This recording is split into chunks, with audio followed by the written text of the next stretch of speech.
What's going on, everybody? What is going on? It is Thursday, September 11th, 2025, and we are back with another live here on the Torn Your Rain Reloaded channel. If you have not done so already, please be sure to go ahead and hit the like button, hit the share button, hit the subscribe button if you are new. And if you are new, I'm glad that you are here. Make sure to hit the bell twice to be notified whenever I upload a new video or go live, or join the Discord and you will be notified in there. So we are back on here after the impromptu live that I did yesterday on Charlie Kirk, and we are back here today back on our regularly scheduled programming to talk about that incident that happened down in North Carolina. Now, if y'all saw my community post, I was initially going to save this for my weekly recap live that I'm now doing on Saturdays at 4. But I said that this story right here has a lot going on, and I needed it to have its own separate live. So here we are today. But before we get into everything, let me acknowledge those who are in the chat so far.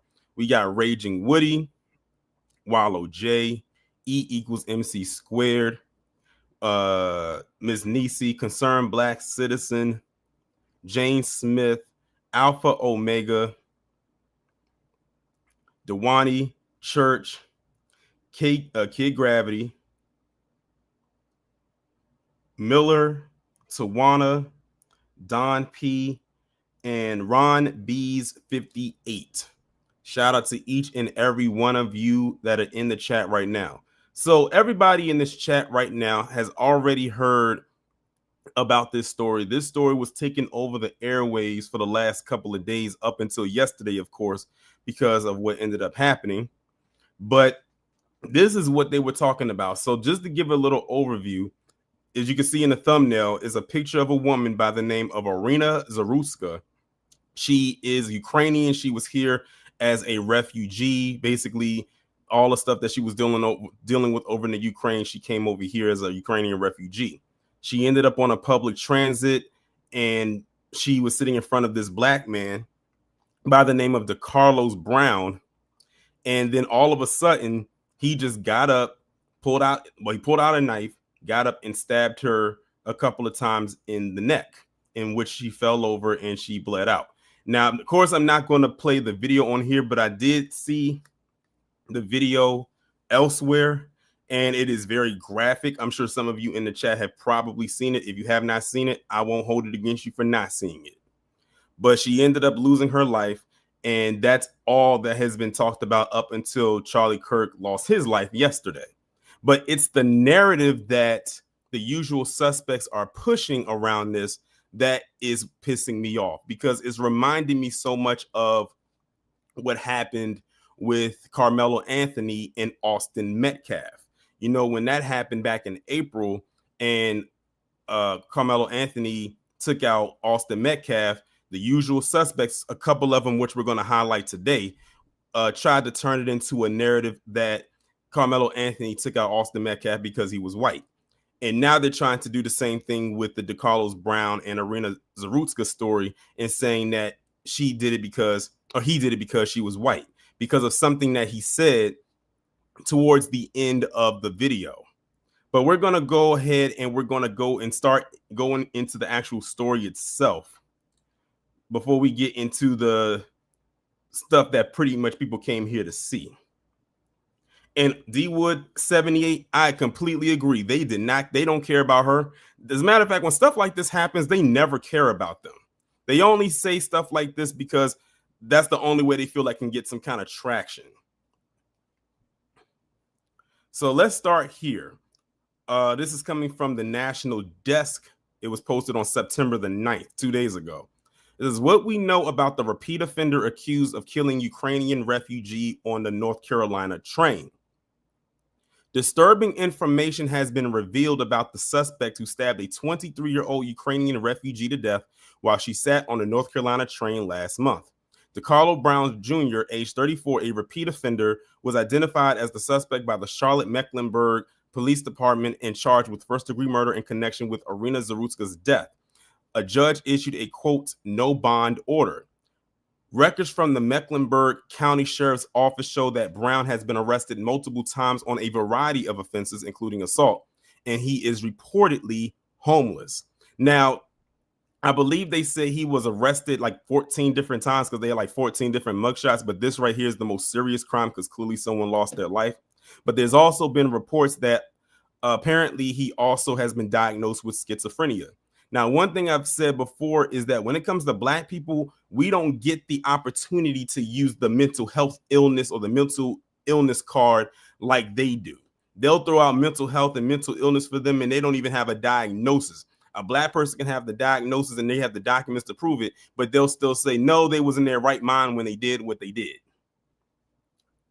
A GoFundMe account has been set up to help Zarutska's family with funeral expenses.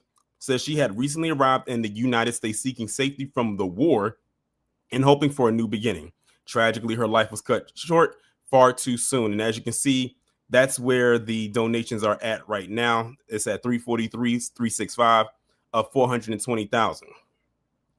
Video released from the Charlotte area transit system appears to show the moments Zarutska boarded the train on August 22nd and sat in front of Brown. Moments later, Brown pulls out what appears to be a pocket knife and begins to stab Zarutska multiple times.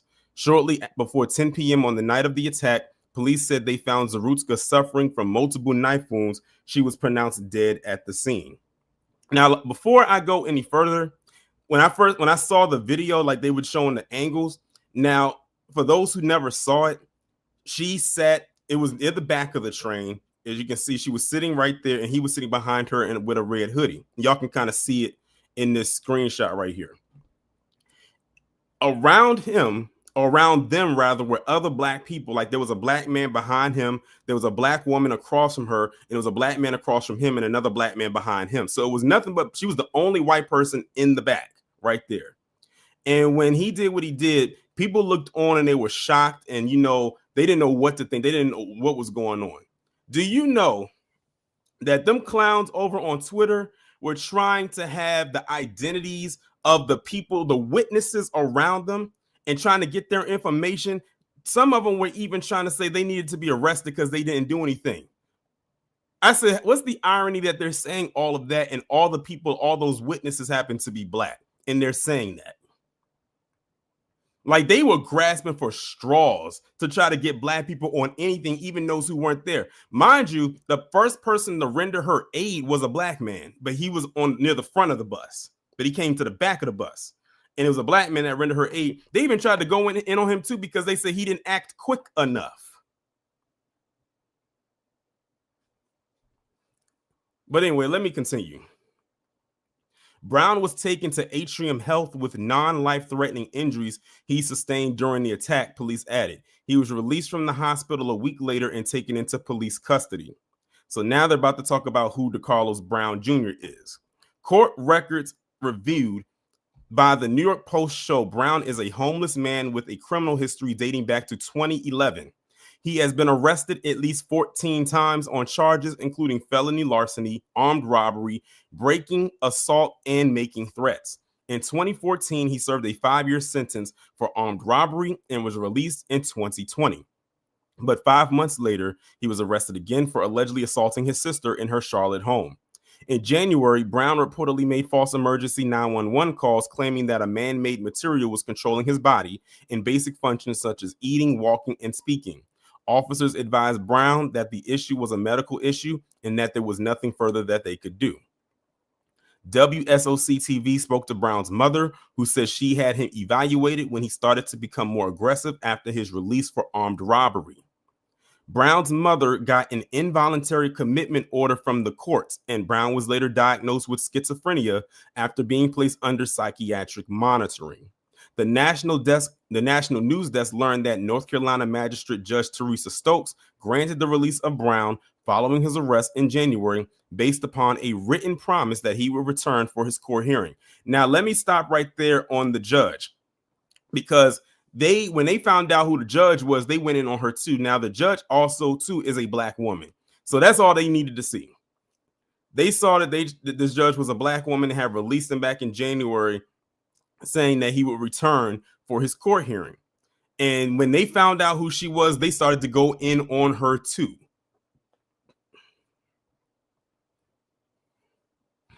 All they needed to see was that it was a Black woman, and that was all they needed to see. Brown's misdemeanor case was still pending at the time of the stabbing.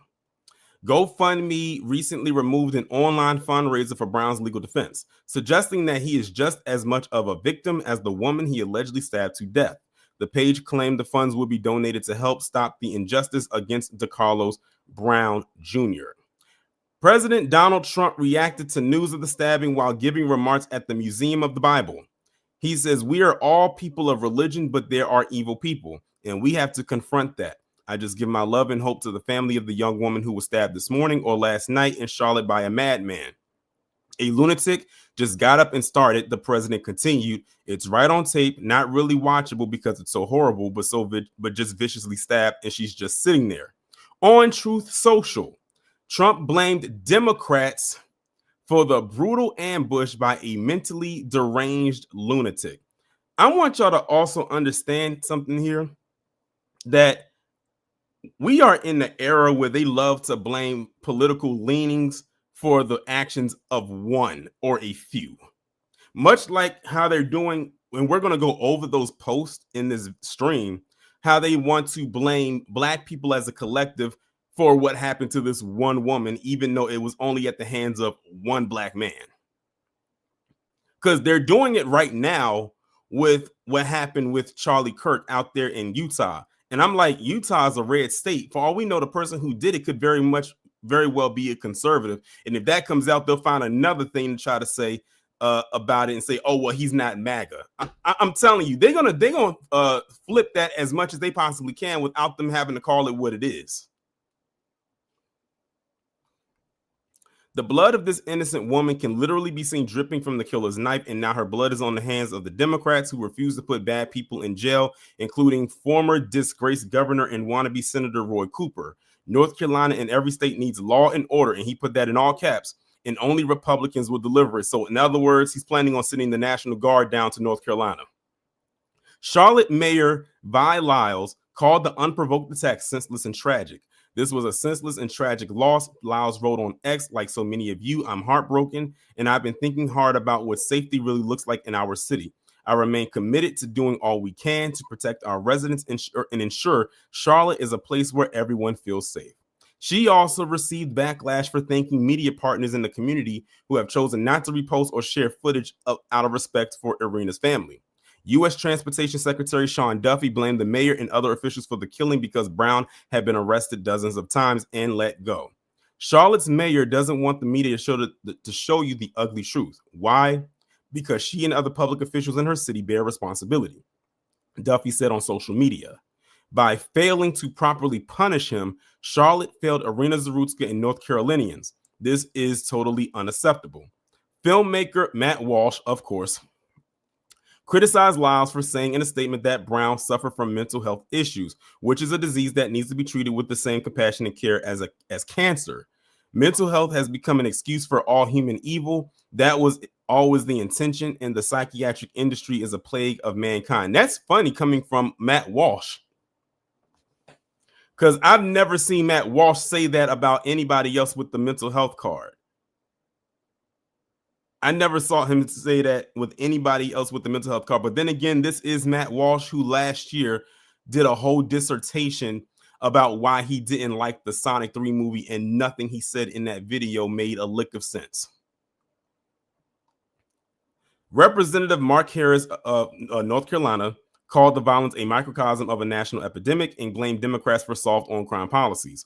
White House Deputy Chief of Staff Stephen Miller also seized on Zarutska's murder to direct blame at the Democrats.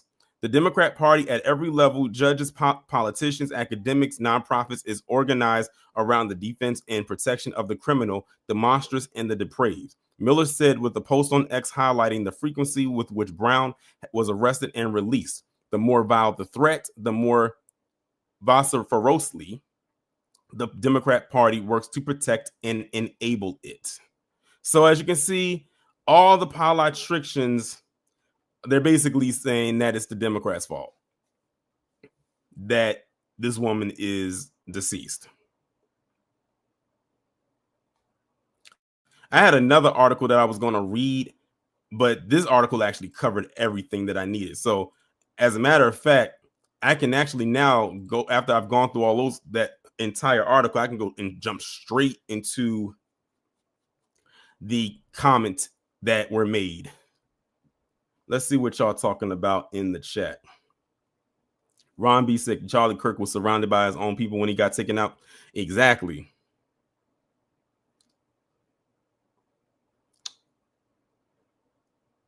Teresa said, so we supposed to risk our lives for some foreign woman who came from another country that don't. Listen, they are crashing out about us not really caring about Charlie Kirk. Literally. Then, unfortunately, you got some black people on there that's saying that trying to do the moral thing. No, we're not doing that.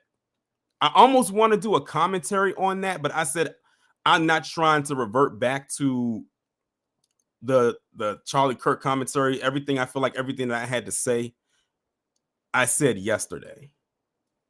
But some black people out there, y'all have got to stop. It's not y'all act. Some of y'all act like y'all were born yesterday.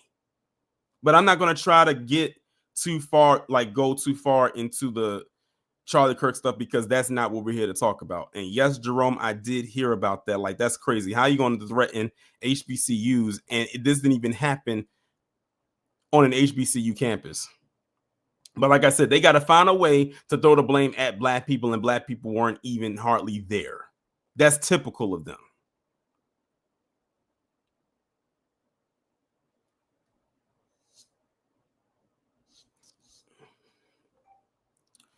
Now, let's go ahead and get into the comments. And the first person we're going to start with is Megan Kelly, because Megan, I'm starting with Megan Kelly because she's the only one that left a comment that doesn't have a video attached to it. Everyone else has a video. And we got to examine what's being said.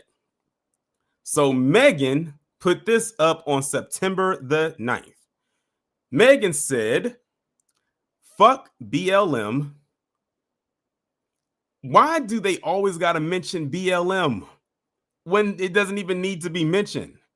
Like, really, they hate BLM so much for an organization that's pretty much defunct at this point. But they love to bring it up."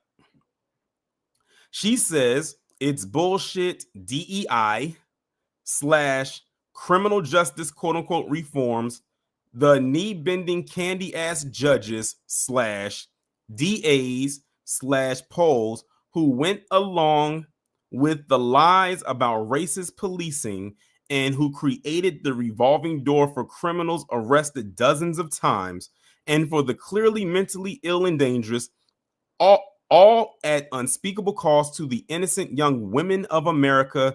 F them all. And the crazy part about it is this woman, Iryna Zarutska, wasn't even American. She was Ukrainian. She just got here. She was a Ukrainian refugee, and they're treating her like she is an American woman. Let me also say this. Whenever the optics are a black person harming a white person,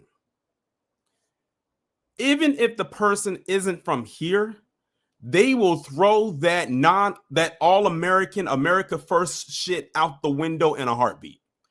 Let me give you another example. Let's go back to the end of July when you had that Cincinnati brawl at that festival. It was black people versus some white Russians. Those people were only here for a vacation. But what side did people like Megan Kelly take on that? Their side. So when they talk about that America first bullshit, know that they're lying. I'll take it a step further. When Donald Trump said that he was going to let a whole bunch of white South African refugees, quote unquote, come over here, you had people like Megan Kelly welcoming them with open arms. So I just gave you 3 instances, all of which happened this year. As long as they are white, they don't care. As long as, of course, it can push their narrative across the threshold, of course. So whenever they be talking about that America first, don't believe them.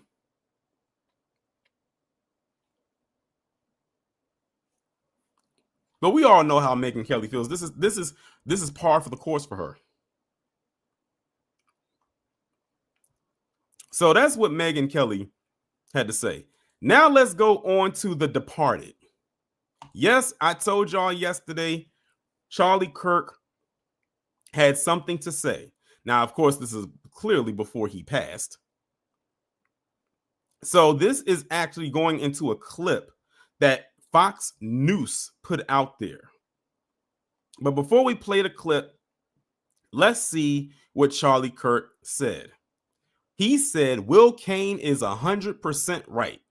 We have been propagandized by liars and fakers in the media to believe that America is a vicious, racist country and indiscriminate attacks on Black people by whites happen all the time.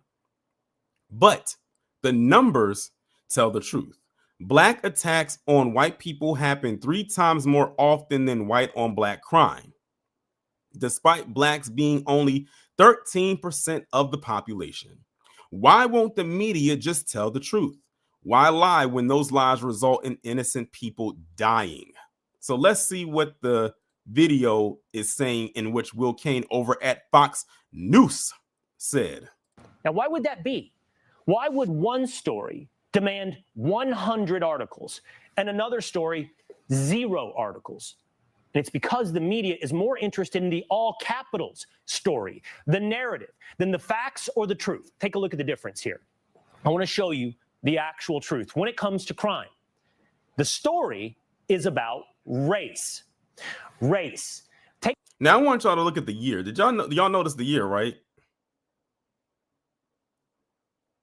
2023. This is something I wanted y'all to look at. Take a look at the Black on white crimes, 385,000 in 2023. The white on Black crimes, just under 118,000. You see the comparative numerical difference. But now here's what the media actually does. They did what our camera operator. Before I go any further, I want to see if anyone in the chat is paying attention. What did Will Cain not do? Not what did he do? What did he not do?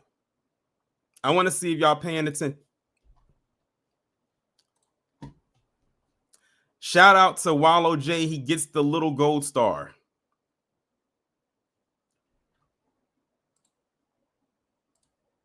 He intentionally left out or did not touch on the unknown on white, which is 607,410. Although these numbers are very skewed all across the board. But if we were going to go with his narrative, why didn't he mention that number right there in the bottom right corner? And shout out to KG for the $4.99 super sticker. I appreciate it. What's that unknown on white, Will Cain, since you want to get on here and talk about Black people?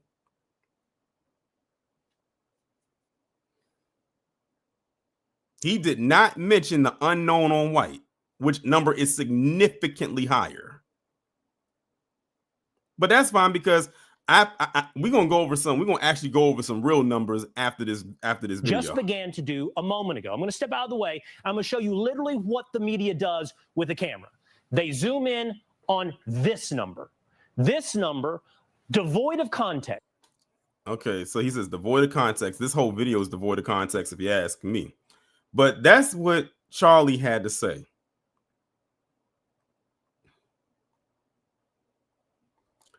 One of the last things he said too, because this was posted on September the 9th.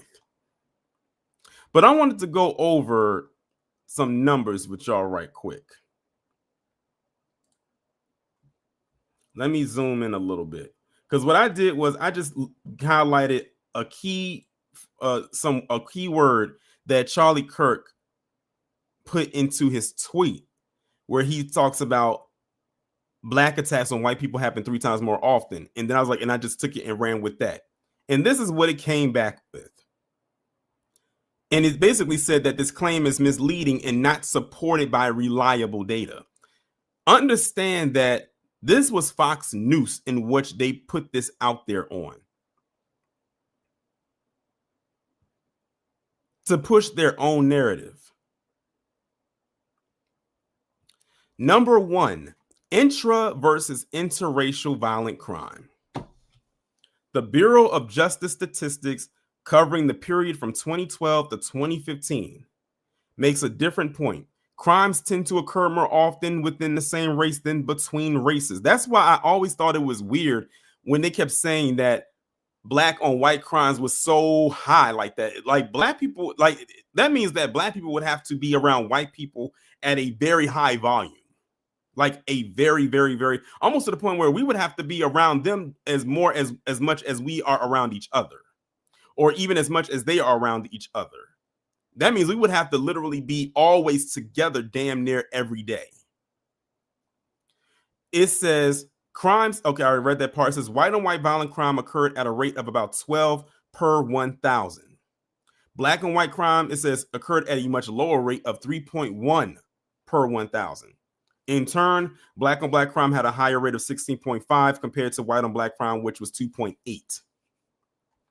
This data contradicts the notion that black attack whites at 3 times the rate that whites attack blacks. In fact, white individuals commit more crimes against white victims than black individuals do against white victims, and similarly on the black on black versus white on black dimension because of proximity crime.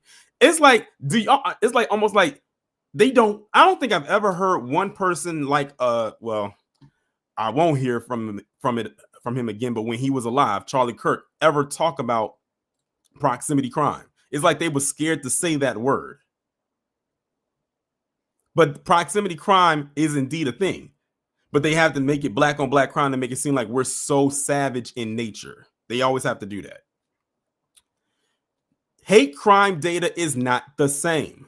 If the claim refers to attacks, it may conflate violent crime with hate crime. However, hate crimes are a relatively small subset of total violent crime. And that's what they're trying to do with this. They're trying to make it seem like DeCarlos Brown Jr. did what he did to Iryna Zarutska because she was white. Just like they tried to do the same thing with Carmelo Anthony and Austin Metcalf and trying to say that Carmelo Anthony killed Austin Metcalf because he was white. Notice that they're doing that a lot lately now. What they're doing is if there's an incident where a black person gets into an altercation with a white person and that white person loses their life, then they're going to try to say it was a hate crime. But these are the same people that try to tell us that white supremacy isn't a thing, hate crimes aren't a thing, and a whole bunch of other nonsense. You got to ask yourself, why now are you trying so hard to make it seem like you're being oppressed? Why now? This is, for example, in 2019, victims of anti-black hate made up 48.5% of race-based hate crimes, while victims of, quote, anti-white bias were about 15.7%. In 2023, anti-black incidents accounted for 51.3% of race-based hate crimes, over 3 times higher than the next racial ethnic category. But this is hate crimes only, not all attacks, and doesn't compare blacks attacking whites versus white attacking blacks. Again, even in hate crime stats, the phrasing doesn't support the 3 times myth in the context of general violent crime. So like I said, they keep trying to remix it. They keep saying like, oh, it was a violent attack against this woman, but they try to say it was a hate crime. That's not how this works. The most you're going to get out of this is that it was a violent attack, because it was. But to try to push this thing of, oh, he killed her because she was white. No, because 9 times out of 10, it could have been someone else of another group there that he could have attacked. Hell, if you look back at his record, most of the people that he attacked were black. So they don't have a leg to stand on with that. Number 3, while it is true that black people comprise about allegedly 13% of the U.S. population, that fact alone doesn't mean their share of violent crime is proportionally higher, or that they attack whites disproportionately more. The FBI and the BGS data shows that intraracial violence is much more common than interracial, which of course it's common sense. The statement is false and misleading. Violent crime and hate crime data clearly contradicted. Interracial crime is far less common than intraracial, and black and white crime does not exceed white on black crime, let alone by 3-fold. So again, it's just sitting up there telling a whole bunch of lies. But are we shocked by that? Good point, Church. That's probably why he was getting off so much. Now that we've covered that, let's get into Benny Johnson, another one who loves to lie on black people any chance he gets. As a matter of fact, someone who followed me on Twitter actually has sent me a link. I thought it was to a video, but it was Benny Johnson. Basically, what he's talking about in this post, he put into a whole live stream on his YouTube the day before yesterday, or maybe early yesterday. And I went on there. It was like over 11,000 people in that chat. I quickly clicked off of it. I said, I already know what he's trying to do, but let's go ahead and get into what Benny Johnson got to say. He said, did you know that 1 in every 22 black men in America will commit murder in their lifetime? That already sounds like some bullshit. 1 in 22? 1 in 22. Again, I say 1 in 20 goddamn 2. And that's the one thing that you have to understand about white supremacy, is that they're going to put out all these narratives about black people because there is no narrative there that's solid. So they start making up numbers, and when the numbers don't add up, then they'll change it to something else and increase the numbers. 1 in 22. So that just means for every 22 black men, there's one out there that's going around there committing a whole bunch of crime. He goes on to say, black men who make up only 6% of the population commit 51% of the murders in America. What? So remember, these are the same people that say black people make up 13% of the population but commit 50% of the crime. But now black men make up 6% of the population but commit 51% of the murders? He goes on to say black men are 9 times more likely to commit a violent crime than the general population in the U.S. Horrific. How did we get here? One glaring data point shows that a catastrophic cultural difference between black men and the rest of the American population: fatherlessness. There it is, y'all. Fatherlessness. Because that has to be the reason why.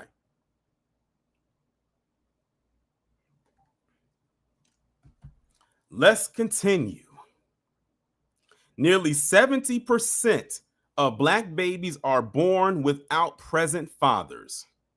64% of black children are raised by a single parent.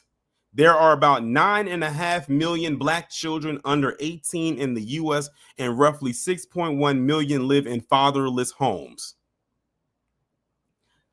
I bet you none of the shit that Benny Johnson is putting out here is even remotely true.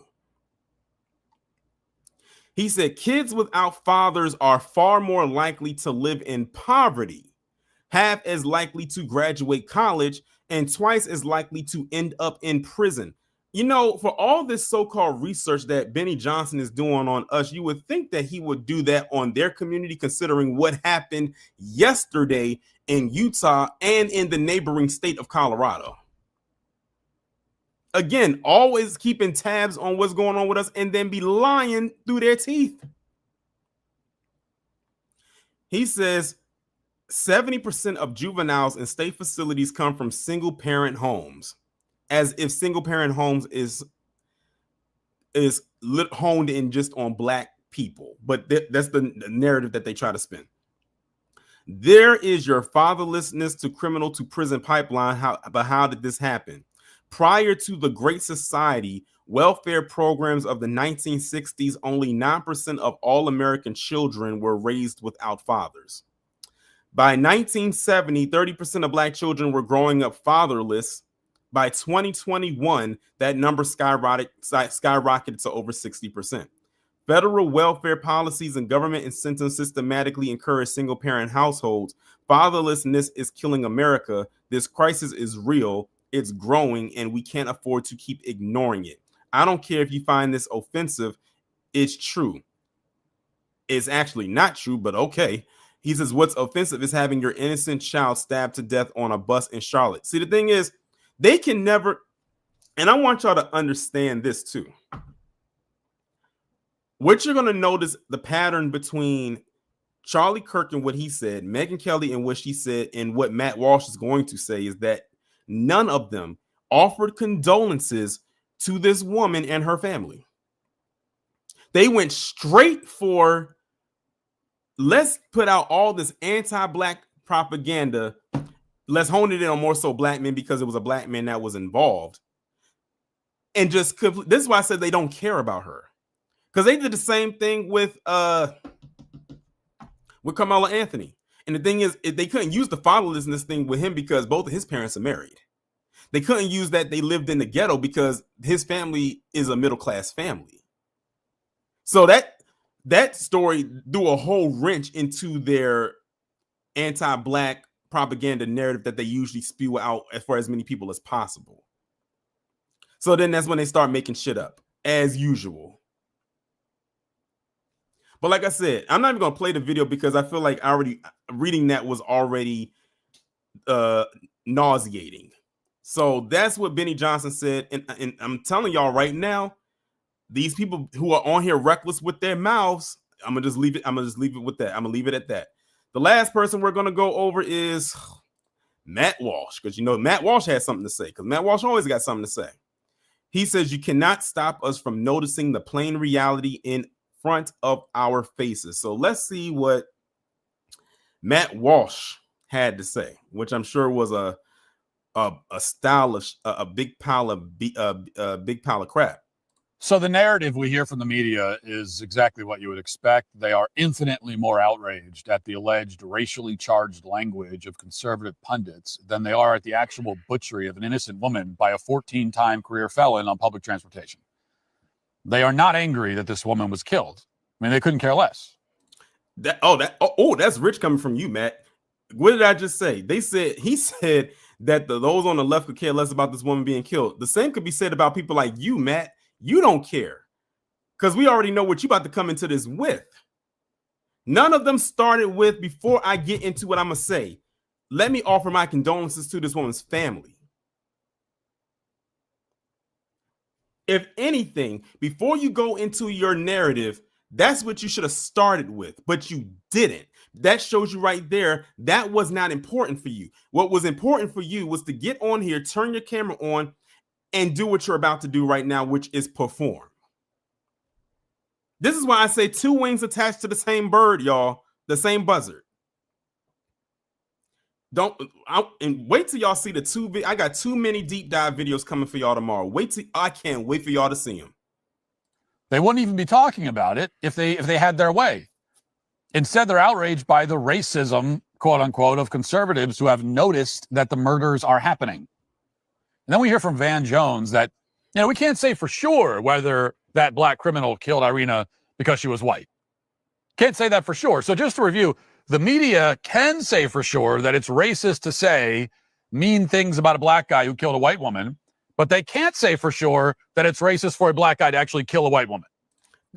Matt, are you dumb? Torian, calm down.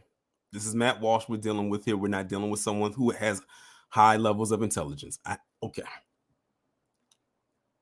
So this is the game that they're playing. Again, what did I just tell y'all before?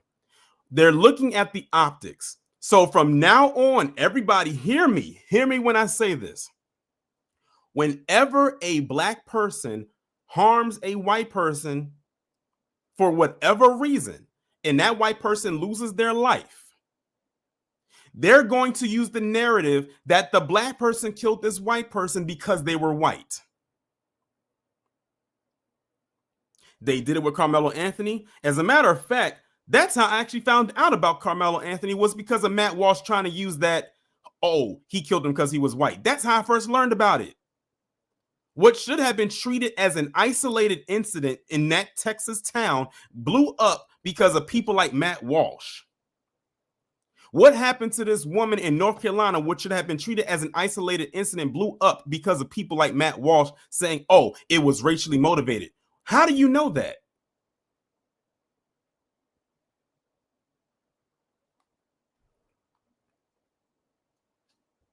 But understand, that is the narrative. That's the push that they're going for now. If a black person physically harms a white person and they lose their life, they're going to say that the black person did it because the person was white. That's what they're going with.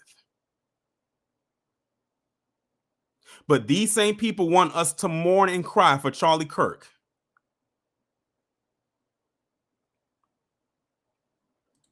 So the murder is not racist necessarily, but the commentary about the murder, well, that is racist.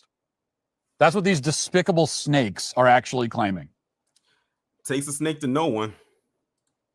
Keep in mind, this is coming from the same. This is coming from all the same people who declared from the first moment that the George Floyd footage went viral. Oh Lord, there they go. Why you got to bring George Floyd up? Over 5 years and counting, and they're still bringing this man's name up. That it was a racist hate crime. There was nothing in that video, if you recall, not a single thing that indicated any kind of racial motivation whatsoever. And yet, when a black suspect ODs while being detained by a white cop, it's a racist killing. Automatically, it's a racist killing. When a black criminal slaughters a white woman on the train, it's actually, Matt, let me correct you. You want to know why people took that narrative with Derek Chauvin? It's not necessarily because of the optics of this white cop putting his knee on George Floyd's neck. That was already bad enough. But it's how people like you responded to it. It's how people like Matt Walsh responded to it that made us push back against it. Because you turned it into that. Again, these are the same people that love to sit up there and say that they don't see color. That is a lie. That is one of the biggest lies that they love. That's one of the biggest lies that white supremacists love to tell, is that they don't see color. That's a damn lie. And like they said, they always bringing up George Floyd. Why?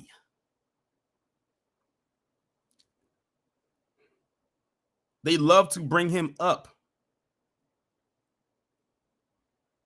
A mental health episode. This is what these soulless goblins expect us to believe. Hey, Van, listen, here's what we know, okay? Here's what we know. Statistically, a white person is 30 times more likely to be killed by a black person than the other way around. Statistically, what statistics, Matt? They love to say that, but they don't pull up no stats. I just went over with y'all how false that is, and here he is spewing the same nonsense. He said a black person is statistically 30 times higher going to take out a white person. That doesn't even make sense. We know that. That's just true. In 2019, there were about 560,000 violent interracial incidents between blacks and whites. 470,000 of them were black on white. That's 8. He got that from that same Fox News report with Will Kane. The same exact one. These people do not research. Just like KG always says, they do not research and they don't read. 85%. 240 black people were killed by whites. 560 white people were killed by blacks. And this is all in spite of the fact that white people make up 60%. Well, let's talk about all the white people that was killed by other white people, Matt. We can start with what happened yesterday. We can talk about what happened a couple weeks ago. And I'm sure there are several others. See, again, if they're not talking about black on black crime, they're going to talk about crime that's quote unquote against them by other black people. They're not going to talk about what's going on in their community. But trust and believe. I got one story at the end, towards the end of this stream, that is going to shut it down. The population, blacks are 13%, just by raw numbers, not even per capita. Per capita. There it is, y'all. There's per capita. But raw numbers, there are more black interracial killers than white. And what you going to do about this? This is the thing. I wish I was in front of Matt Walsh to ask him this. They get on here and they talk about this all the time and saying this is this and this and this and this. Matt, what the hell are you going to do? Because I'm curious. Because a lot of the times when they say things like this, in my mind, something is like kind of like firing off in my brain of what they wish to do, what they want to do. So if I was in front of Matt Walsh and he said this to my face, my immediate response would be, what are you going to do about it? What do you want done about this? Of course, he's going to give me some roundabout bullshit response that makes no sense. But I know if I was a mind reader, he wouldn't have to say much. I would already know. Because let's be real with ourselves here. People like Matt Walsh who put stuff out there like this, they would not bust a grape in a fruit fight. But what it is that they trigger people who watch them to go out there and commit harm. That's what it is. And that way they can sit back and say, I didn't say it. Oh, I didn't make them do it. It's not my fault they took it and interpreted it that way and they did what they did.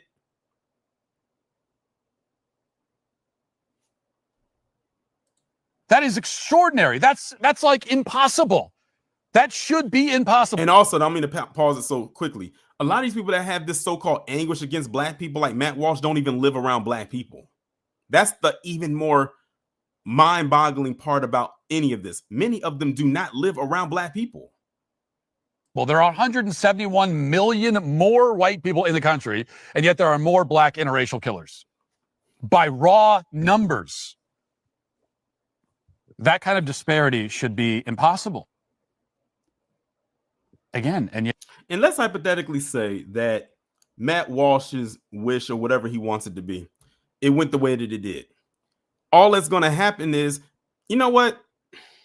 Let's hypothetically say white people woke up one day and they went outside and they didn't see not one black person. They'll rejoice for a little bit. Well, the white supremacists will.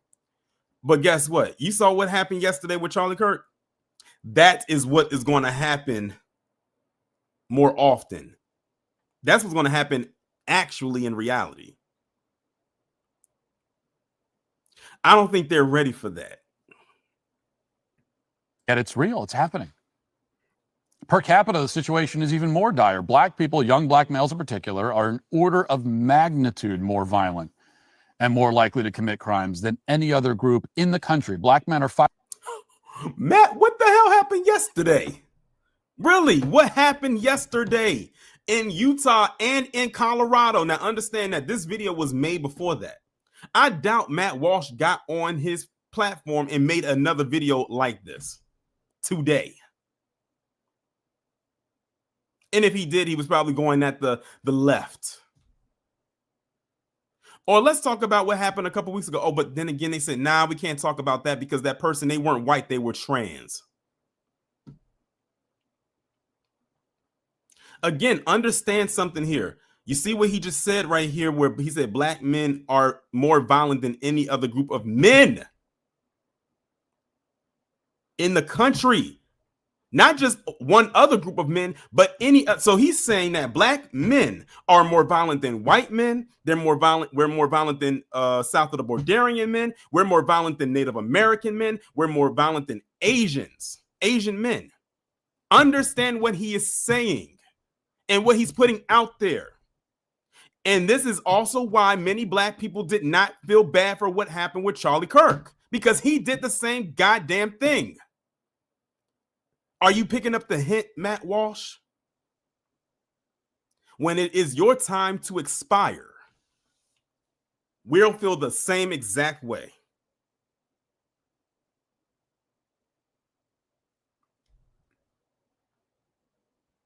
or 6% of the population. They commit the majority of murders in the country.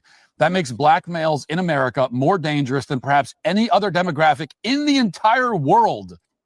So now we've gone from being the most dangerous men in America. Now we're the most dangerous demographic in the entire world. I gotta play this. I gotta play this drop right quick, yo. Hold on. Listen. Fuck up. Get out. Mind you, this is supposed to be focusing on one incident that happened a couple weeks ago. And he's using this one incident to indict all black men. I'm telling you right goddamn now. When it's time, when we get news of Matt Walsh's whatever, I bet not see not one goddamn black person say RIP to him. Not one. I'm viable to crash the hell out if you do.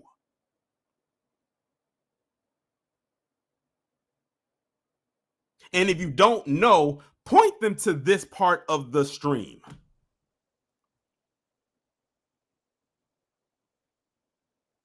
Like, let me run it back just in case y'all didn't hear what he said more dire. Black people, young black males in particular, are an order of magnitude more violent and more likely to commit crimes than any other group in the country. Black men are 5 or 6% of the population. They commit the majority of murders in the country.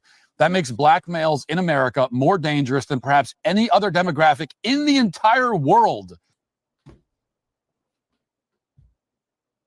And that wouldn't even make sense. How would you let's hypothetically say that whatever he's saying is true, which is far from. How would that make black men the most dangerous people in the entire world? So you're basically telling me that the rest of the world is just so peaceful and that black men are savages. Again, this is the kind of rhetoric that Charlie Kirk put out there. The same exact type right here. I don't even want to argue who is worse than the other because both of them cancel each other out, if you ask me.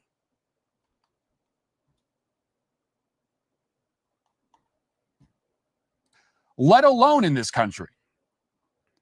And we know all this despite the efforts by the FBI and every other institution to hide and bury racial crime statistics. Imagine how much worse it really is. Imagine how grisly it would look if they let us see the whole picture instead of just pieces of it. But we can. This reminds me of when Candace said what she said about what did she say? When she was on Tucker Carlson years ago and saying that black people are the most murderous group in America because of one incident that happened. The one where the black man was on a high-speed chase and he ran through those people, unfortunately, at that parade. And she used that to try to base it on and try to indict all black people.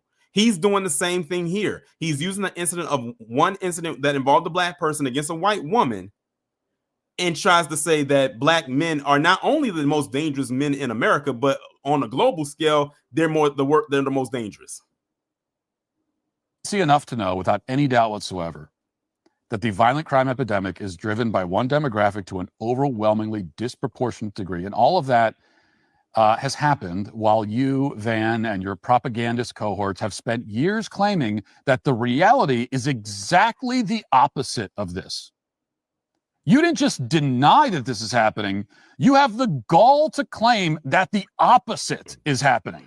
You paint a picture of a country where black people walk around in fear, trembling in fear of white violence, where black people are constantly tired and exhausted by the brutality inflicted upon them by the villainous whites. It's funny he's talking because I know he's trying to do the whole black fatigue thing. Honestly, if he actually knew the actual definition of it, that actually would be it. But and then some. But see, people like Matt Walsh took it and flipped it to whatever it is now back in May because a white woman, I don't know. I didn't think about that. Shiloh Hendricks, another white woman who isn't American. So much again for America First. Again, they don't believe that America First thing as much as they like to put out there. Because again, she wasn't even American. But they donated all this money to this woman and damn near made her a millionaire in a couple of weeks because she said the N-word to an autistic child at a playground. I cannot take them seriously. But those of us who you condemn as racists, no, we're the ones who are tired.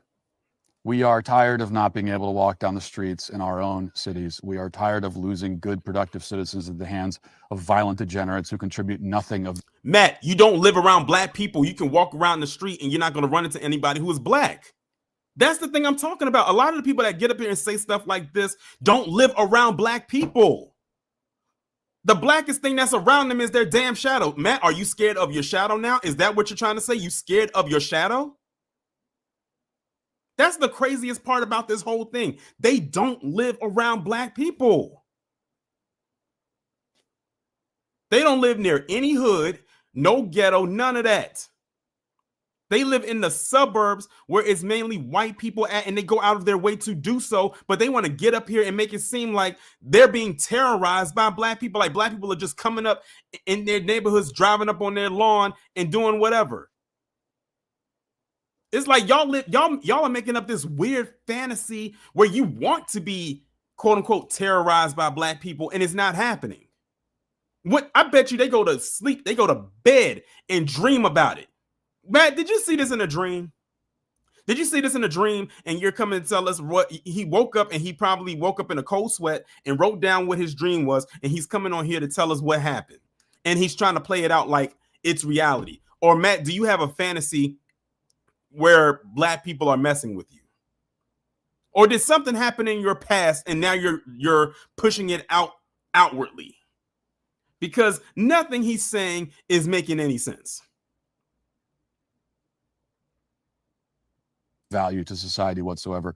We are tired of the total lack of accountability and responsibility. We are tired of a system that prioritizes the restoration and rehabilitation of violent psychopaths over the protection of innocent, law-abiding people. And we are tired of pretending that all of this isn't happening. Understand what Matt is really saying at the end of the day in summary. He wants black people to be harmed. That's it.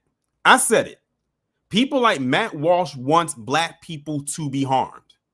That's all. That he just didn't say it, but that's what he said. He spent 4 minutes and 43 seconds saying that in so many words, is that he wants black people to be physically harmed. Why do you think many of them were jumping up and down when Trump sent the National Guard into DC?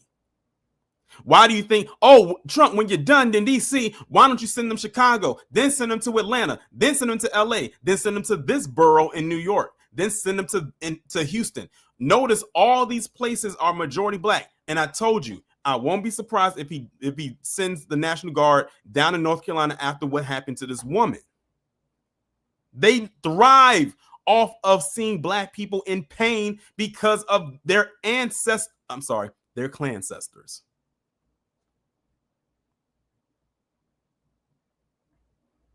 That's really all it boils down to. Now, before I get to the next thing, which is extremely egregious, let me acknowledge this. I'm sorry, Savion, for being a member for 22 months. Shout out to you. He said, last time I checked, we don't do school shootings every month. Exactly. And by the way, that could be said of what's happening in neighborhoods like which Matt Walsh lives in. But he ain't going to talk about it. He's not. Now, y'all want to see something egregious with this story? Check this out. Look at this. Y'all look at this. What's going on, Leo? Look at this.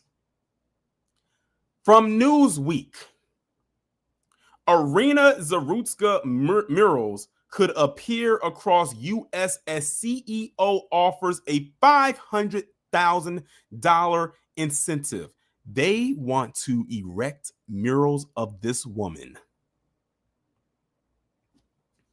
LaShawn said you didn't get the notifications. Before I go any further, let me do this. If y'all are not in the Discord, please join.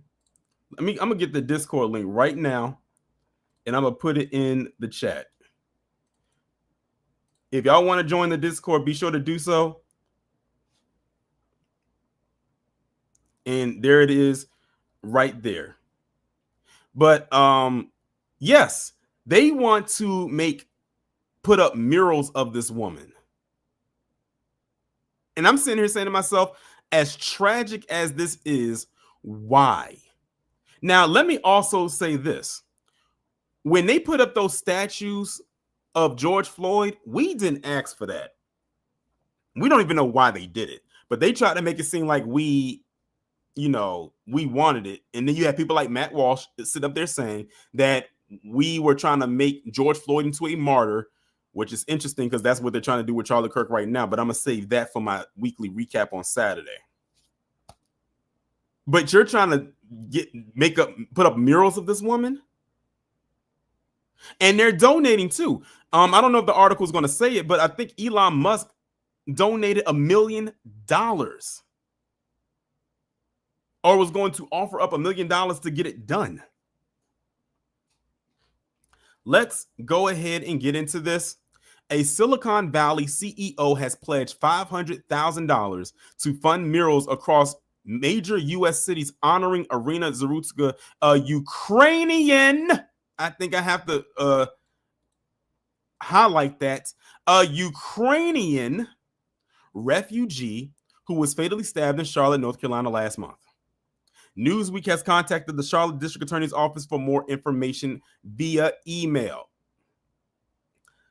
Eagan, I'm not sure how you pronounce his name, McCabe, CEO and founder of the customer communications platform Intercom, announced he would provide $500,000 to various artists willing to paint Zarutska's image in high visibility urban areas. So you're going to offer $500,000 to people to paint a mural of this woman who's not American, who's Ukrainian, in high urban areas. So you want them to put her mural in black areas.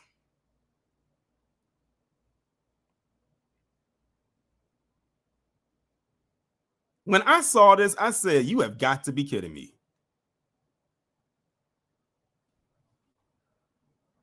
A fundraising campaign launched alongside the mural project is seeking additional contribution to expand the initiative. I am offering $500,000 in 10K grants to paint murals of the face of Iryna Zarutska in prominent U.S. city locations. Please contact Katie at Iryna.com for more details. Please also share this message. If you would like to contribute to this fund, please contact Katie also. A Give Send Go campaign supporting the murals read, we will install as many posters and murals across this great nation as funds afford so that the important conversations her slaying provokes may perpetuate and drive much needed change. Now, where was all of this when black people were losing their lives? You didn't want no murals up. Black people, if they wanted to put a mural up, they had to do it themselves. No contribution, but this person is off. Understand, this person is offering money to pay people to do this because they know no one was going to do it just on their own accord. At the time of writing, the Give Send Go fundraising had collected over $20,000 towards its $100,000 goal. The funding will be used in part to support local artists, obtain permits, and coordinate mural logistics across U.S. cities in the country. In Charlotte, the investigation into Zarutska's death remains ongoing. U.S. Attorney General Pam Bondi posted on X, Iryna Zarutska was a young woman living the American dream. Her horrific murder is a direct result of failed soft on crime policies that put criminals before innocent people. I have directed my attorneys to federally prosecute DeCarlos Brown Jr., a repeat violent offender with a history of violent crime, for murder. We will seek the maximum penalty for this unforgivable crime, and he will never again see the light of day as a free man.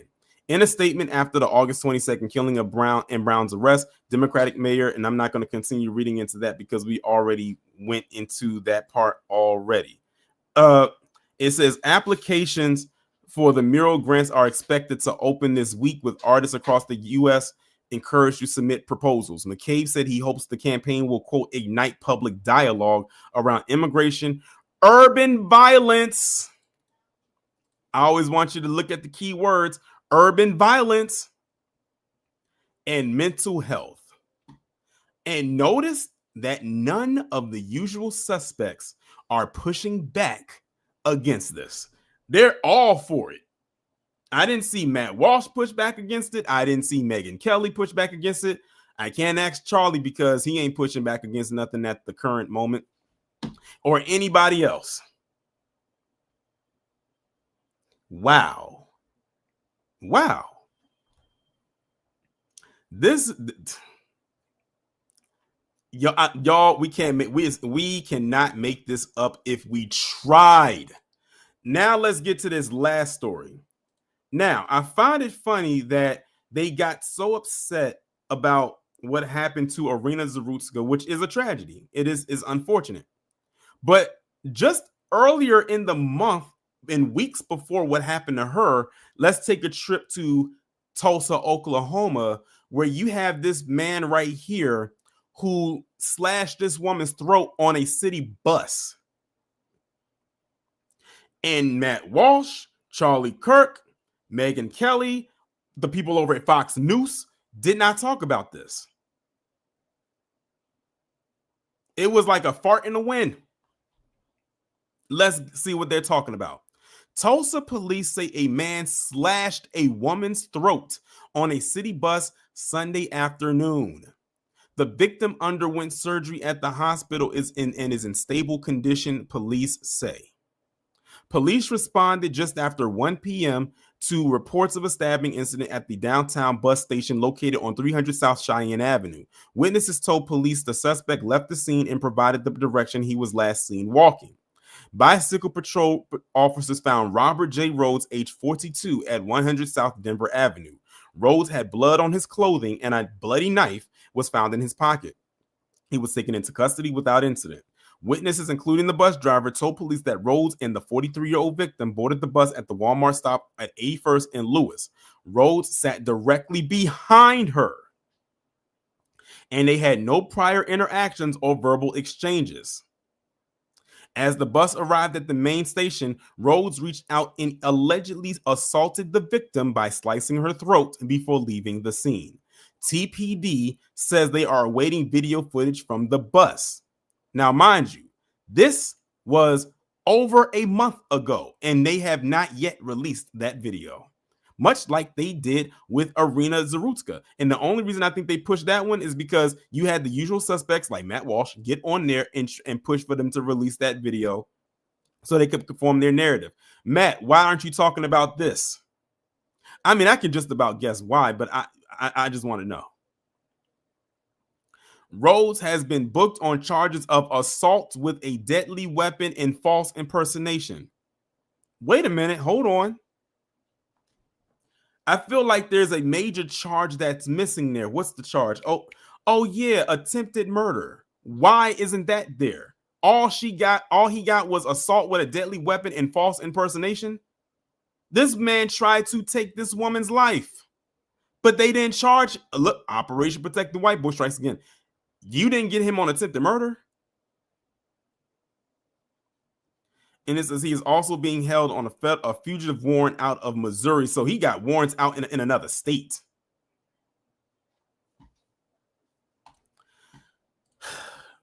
Never ceases to amaze me when it comes to such as those and the usual suspects who choose not to discuss it.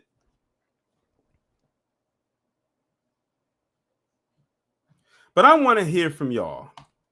So I'm putting the link right there in the chat. And like I said last night, the timer is on today.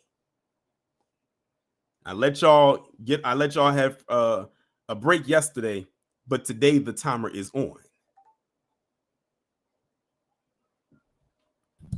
Church, what's going on? Oh, what? I didn't beat Wallow today? Okay, Yeah. shots out. How you doing, Torian? Much love to you. I'm doing good. That's great, brother. You're doing better than Charlie, I'll tell you that much. Let me just say this real quick, family. These people are really showing their true colors. They don't care about nobody's safety. It's not about keeping people safe. It's not about any of that. Because when you have situations like the article you was just reading about the dude who, tried to, take someone's neck off, you dig me? This was towards another Nabisco. Yeah. You would think that would be a problem. But the thing is, if he was black, they would have got on it. Right. That's why I say that story for last, because a lot of people, even those in the chat, didn't even know about this story. And I came across it and I didn't know about it until they kept pushing about this one right here. And that's what led me to find this, because I was looking through the comments and someone posted it.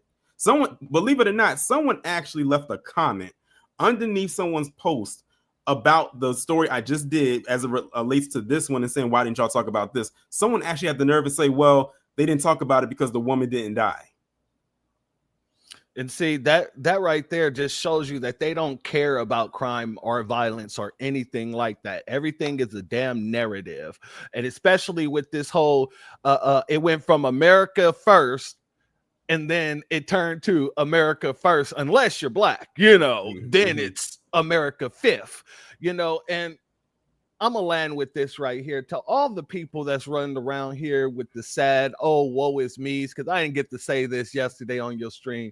The woe is me type people, I got a 40-year bottle of scotch that I've been waiting to crack over for a special occasion. I'm thinking it's time to crack that open. That's what I'm going to do today. I'm going to celebrate living. In the words of the Most High. Much love to you, family. Thank you for bringing me up. No problem. Shout out to church for coming up. And again, also yesterday, what happened in Colorado? Crickets, literal crickets. But I'm gonna save, like I said, I'm gonna save that one for my weekly recap on Saturday. I have a few stories we're gonna go over. That's why I did this one today, because I knew that it was gonna take me a while to get. I mean, you see, we on here for over an hour. It's no way, like I was not gonna rush this. So that's why I chose to do this as a live, because initially I wasn't going to do this as a live on its own. Like today, we always going to just get a regular video in the 4 o'clock slot. But I said, nah, let me go ahead and just do this as a live today. And I'm glad that I did. But next up, we got Jonathan. What's going on? What's going on, bro? So can you hear me? I can hear you. Okay. So my thing going on is, Matt Walsh, as usual, is a big hypocrite. They all are.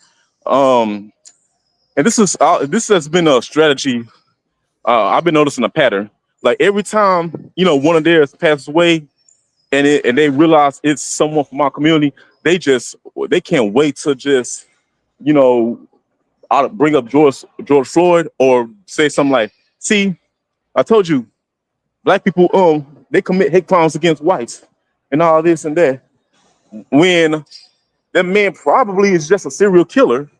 Remember, they try to say, oh, their own are just serial killers, but they don't kill people, but because of their race. Even though that's the case, they deny it. But as soon as a black person kill a white person, oh, they want to say hate crime. Hate crime doesn't exist until it happens to them. They contradict themselves so much because they try to make everything about them. So it's so much contradiction on their part. You know what I'm saying? And this got to stop. You know what I'm saying? Matt Walsh, you know what I'm saying? He talks shit about black people just as much as Charlie Kirk do. And he claims that they're the most violent and not realizing that the person that killed his boy Kirk was a white man. And he's trying to trust me, they're gonna try to find a way to lump us in like they always do. Ain't none of that's changed. We always got to be involved in their BS, and then they have to justify that hate and racism towards us because we don't want to show no sympathy or feel anything for him when they don't feel a damn thing for us or show us any sympathy when something happened to us. It's eye for an eye, potato, potato, tomato, tomato. Like, deal with it. Quit trying to justify your racism and your reason to hate us, and accept your accountability for once in your lives. I'm gonna land my plane right there, Torian. All right, appreciate you. Thanks for bringing me up. Shout out to Jonathan for coming up. All right, next up we got Wallow. What's going on? How you doing today, Torian? This ain't nothing but political theater to me, because these folks crashing out over some statistics that's not even real. That unknown part that Will Kane was putting up, most likely that was white on white crime. That won't no unknown. Like, come on now. Ain't nobody that stupid, bro. Like, I know that had to be at least white on white crime, because they ain't gonna be talking about, they ain't gonna talk greasy about them Latinos and them Asians attacking them. That probably most likely white on white crime, excuse me. And for him to sit up there and put that information out there, like, oh, well, black people out here commit, no. Like, how can you say, this is what Benny Johnson, say 6% of black men are committing 51% of the murders? That number don't even add up. That's like saying me and you out here collecting at least 6-7 bodies a day. How could that be possible? And I'm out here working every damn day, and I'm at home. Like, the math ain't math, and this stuff just don't make no daggone sense. They just want to be victims because they saw what happened in 2020 with George Floyd.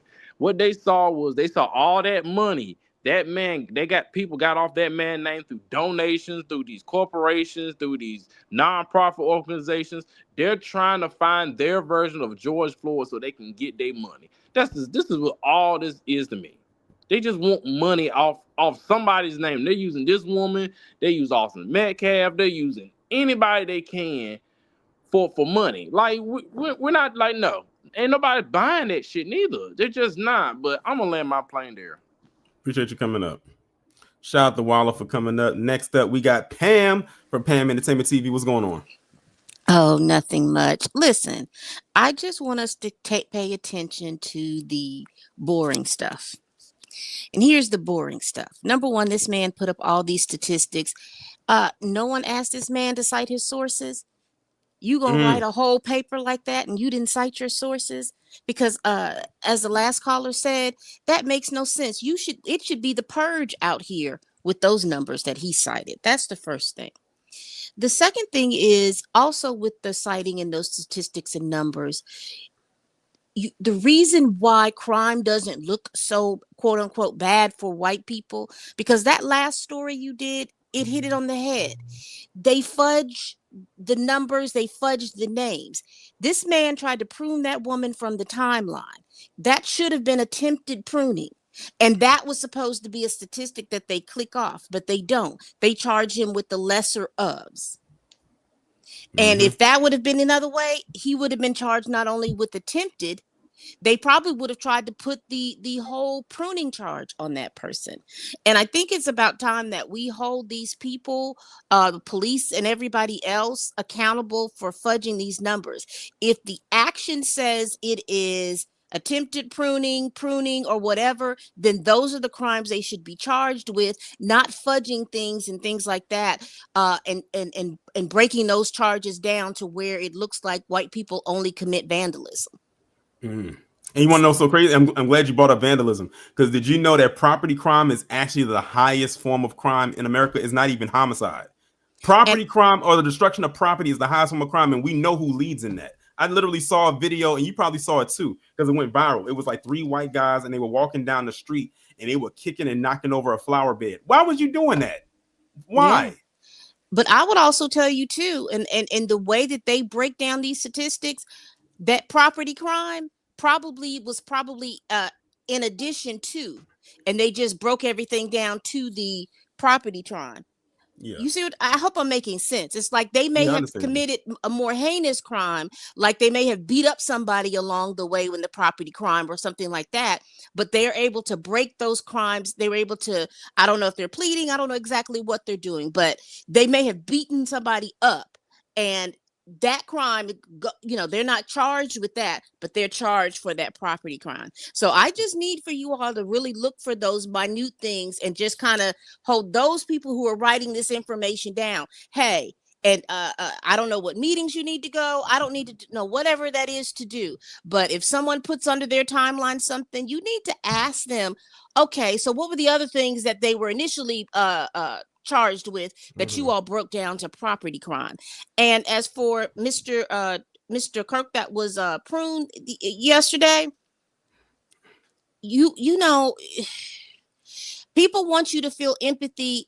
I'm honoring the deceased. He said he felt no empathy, so I have no empathy to feel. I'm just sitting around here looking to see what's next, to see if they catch this person, because had they thought that this person looked like you or me, Torian, he would have been caught an hour after the crime. Definitely, because we would have stuck out like a sore thumb. Yes, and I land with that. Y'all have Appreciate a good day. You coming up. You too.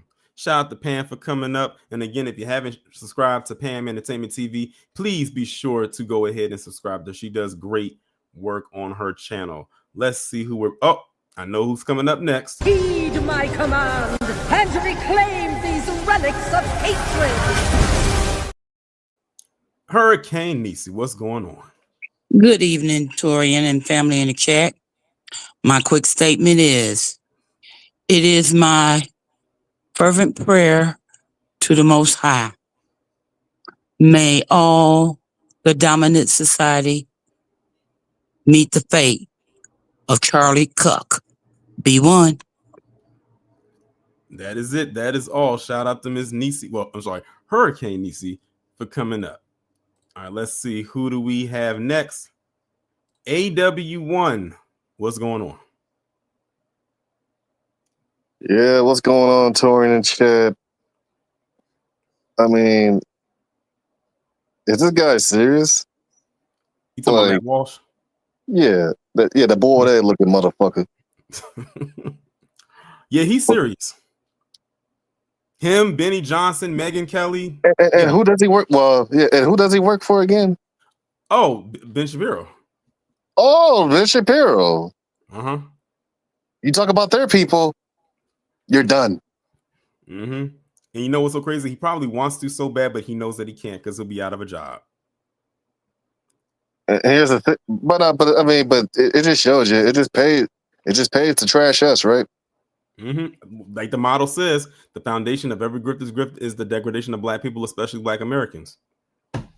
They know what drives the clicks and the views and the engagement. Right. It's so much for America first, right? Exactly. They want to erect murals of this woman. They come in the back. That's why I gave examples of times that they where they were going to bat for white people who were not Americans. She's the latest one. You know, that Trump wanted to bring all those white South African refugees over there. We mentioned about Shiloh Hendricks and those Russians that got they ass beat in Cincinnati for putting their hands on the guys first and kicking their cars. By the way, yeah, they didn't say that part.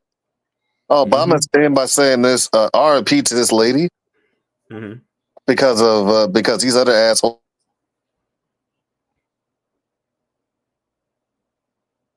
AW1, you still there?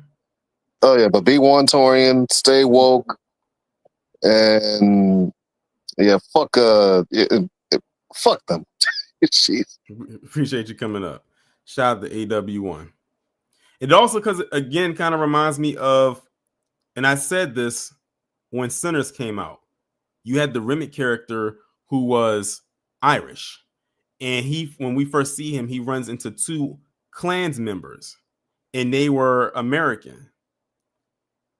They didn't care that he didn't care that they were white.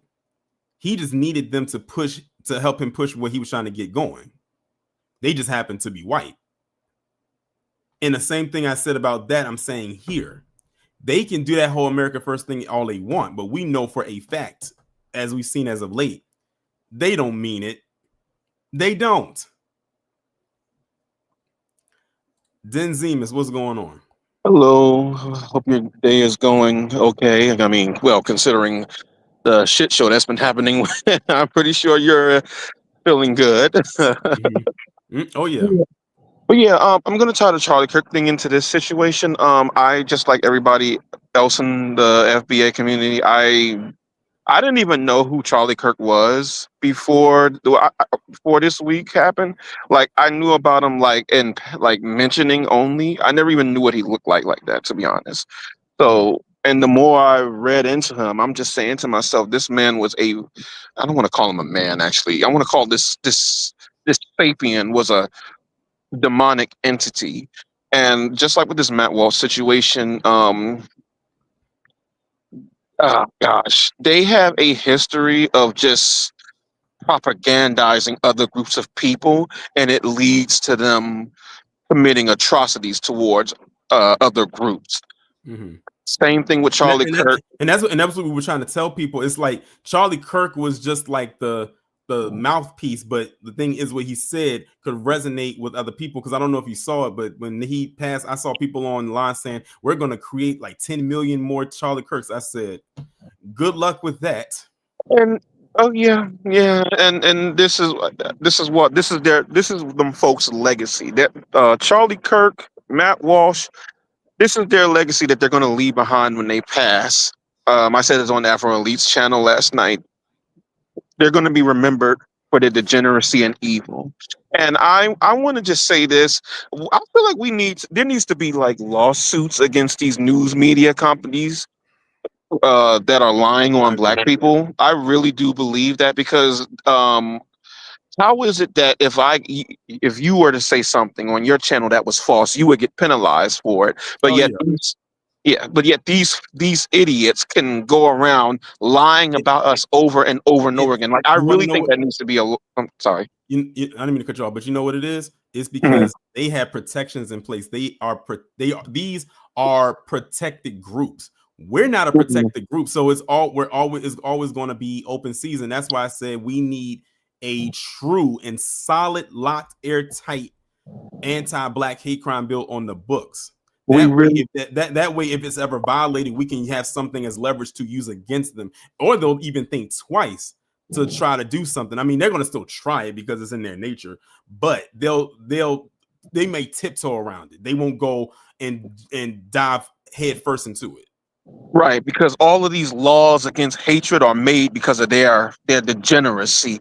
The last thing I want to say is what was on TBA. I know TBA is probably going to have a live about this, but I hate when I'm trying to. I think I saw he's doing a live on Charlie Kirk. I think on Saturday because he put it up. He posted it up on his community page.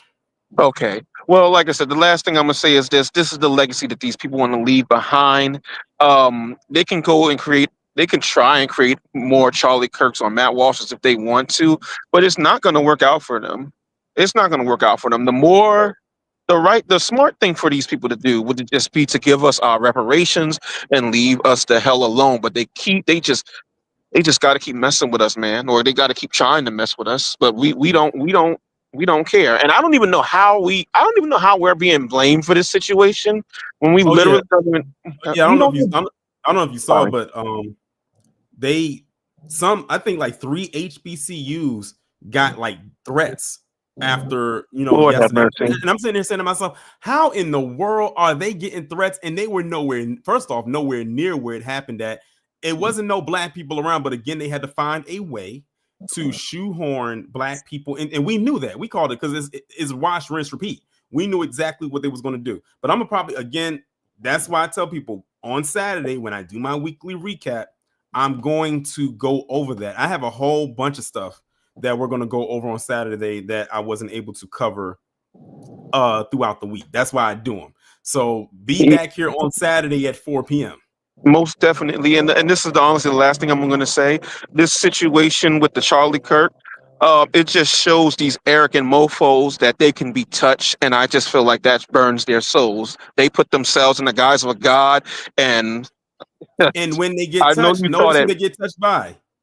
Exactly, and I know that video of him getting, unalive. I know that burns their soul because they're not used to seeing stuff like that.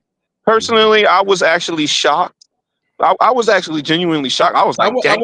I was too. That's why when I did the live last night, I titled it "Not on My 2025 Bringo Card" because we all know that initially people are going to get their wake up call, they're going to get their comeuppance, but you never know how it's going to happen. And one, I was not expecting it to be like that, and two, I was not expecting it to be him.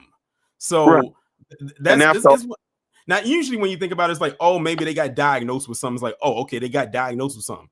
And that's one thing because that's just life, that's just nature taking over. But like that, nobody saw that coming at all. And shout out to the ancestors because his last words was talking about gangs and black people. Gang violence. Exactly. His last 2 words. The ancestors was like, shut your ass up. But that's all I wanted to say. B1. B1.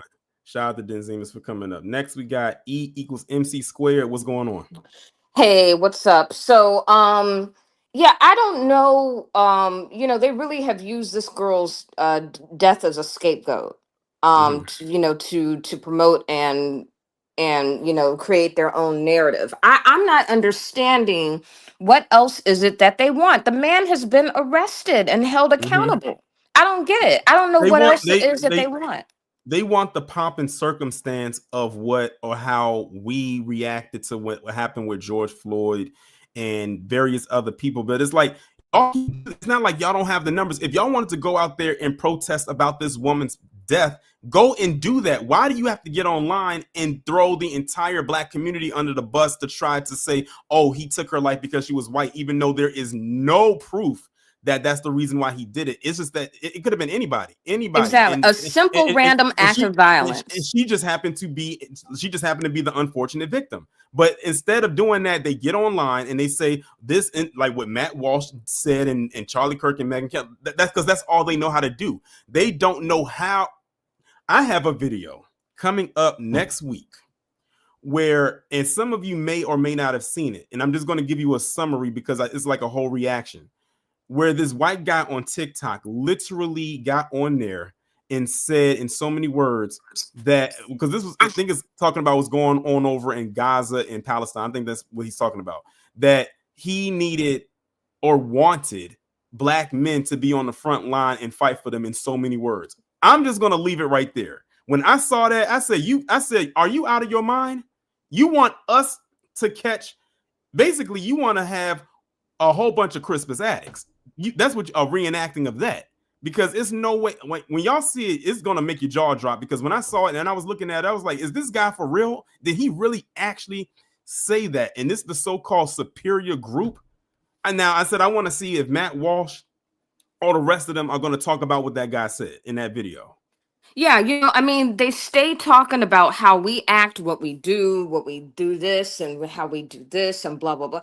And the thing is, they do all that. They talk about everybody else while they're living in their own bubbles and isolation away from the rest of the world. So it's like, how can you know what goes on with other people when they only isolate themselves away from everybody?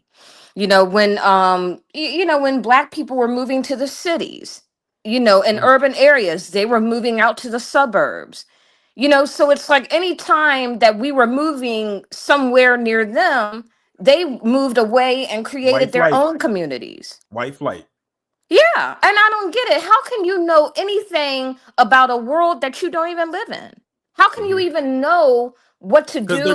Because they're going based off of clips. I kind of exposed that. I forgot who said it. I think it was Nick Fuentes. He said, like, they look at clips on social media and they go based off of that. Again, these people don't, just like Matt Walsh, Nick Fuentes don't live around black people, but they go off of what they see online, and then they gauge their overview of how black people are based on what they see online. And I'm like, that's not the everyday black person. That's just an anomaly. Believe it or not, a lot of the quote unquote ratchet stuff that you see is the minority. It's not even the majority. And I was just about to say that. Yep.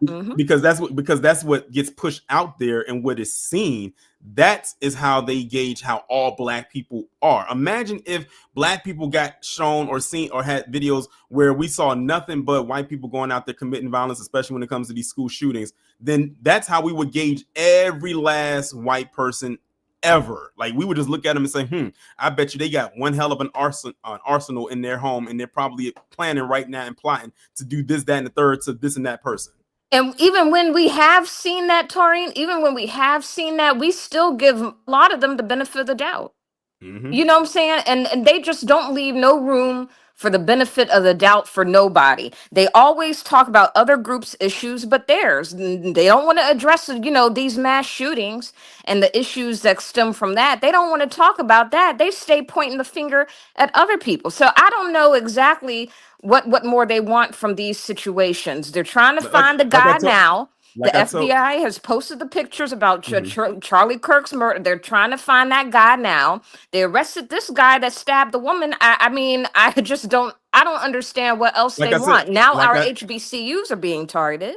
Like I said when I was talking about Matt Walsh, listen, like, you have to read through the code speak, because he's not flat out saying it, but when I hear him, because he says it all the time, they want black people to be harmed. That's what they're doing. They find it entertaining when black people get hands put on them. They love it. I've seen videos like, look, and I didn't get a chance to talk about this, but you heard about that story where it was in Wisconsin, where that black boy, where those white guys tried to jump him and try to throw him into a meat grinder. Yeah, many of them found pleasure in that, because what it is they see when black people defend themselves against other white people, even in groups, when they see black people being harmed, where they being jumped, something like that, they find pleasure in that and say, see, this is for this, that, and the third. They love seeing black people being harmed. They get off on that. That's why I say they are their clancestors. Right. Yeah. And even when situations like this, I put this screenshot in your Discord. I think it wasn't about Charlie Kirk, but it was about the girl that got stabbed in Charlotte. Somebody in the post, it was like 3 paragraphs long. And then in the last paragraph, he said, we need to go back to stringing people up in the town square. So the only people that y'all do that to is black people. Right. So exactly. I'm like, they fantasize that. Yeah. They right. That's why I said they want to go that's why when I said whenever they did the whole, or say, Make America Great Again, I knew right off the bat what they were talking about. That what you just said is what they're talking about. You can be outraged. Why you gotta take the next level? Why you gotta take it to the next level? Because Just they say, missed out. Because they missed out on it. They Right. weren't there when it was going on, and they want to go back. They want to experience, even if it's a one-off. Like they only experience it one time and they never see it again.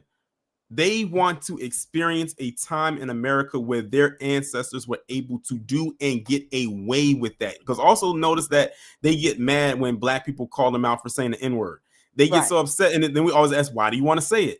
What they lie about why they want to say it, but really it's because their ancestors said it and they want to get away with it without having to have any pushback. That's why they always talk about woke this, woke that, DEI. And it all stems from because they're being now they have consequences coming their way, and Right. they basically want to do and get away with any and everything that they do or say, especially when it comes to us, because for them we are always going to be public enemy number one. Yeah, and that leads to my last point, and I don't want to keep holding you up, but that leads to my last point. What you said about like how they see things on TV and stuff.